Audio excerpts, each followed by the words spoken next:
Driving down a road through the middle of Salt Lake City, there's an easy-to-miss sign marking the entrance to Allen Park.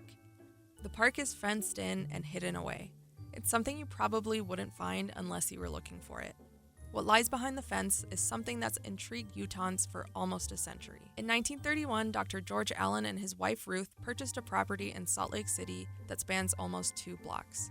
A passionate bird collector, Allen used his land as a bird sanctuary, using it to house a variety of exotic birds. Nearly all the birds are gone now, but peacocks still call the park home to this day.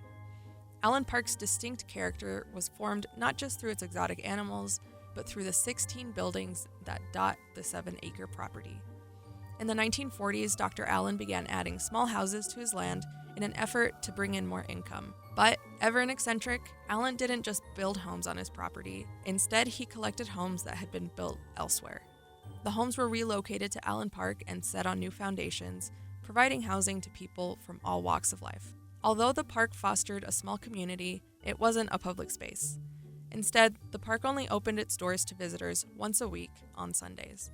Visitors could tour the park's unconventional layout and enjoy the natural views, including the site of Emigration Creek, which cuts through the property. Alongside the houses and natural sights, the park is peppered with cement towers and brightly colored signs, each imparting a word of wisdom to the reader. The curious park and its unique history proved to be the perfect recipe for legend and folklore. Locals took to calling the park Hobbitville, seemingly influenced by the rustic look of the park's small houses. Legend said that hobbit-like creatures lived in the park and could be seen smoking their pipes outside of their homes. Now, mythical creatures didn't call the park home, as far as we know, but the park did at one point house an elephant, raccoon, and even a chimp. With all that in mind, it shouldn't come as a surprise that Allen helped establish both the Tracy Aviary and Utah's Hogle Zoo, both of which are still open today.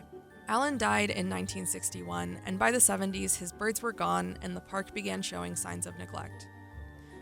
After Allen and his wife died, the park eventually fell into the hands of a family member who evicted the remaining residents of Allen Park in 2019 out of worry that the houses in the park were a safety hazard. After the evictions, locals worried that the park would be destroyed in favor of a new housing development.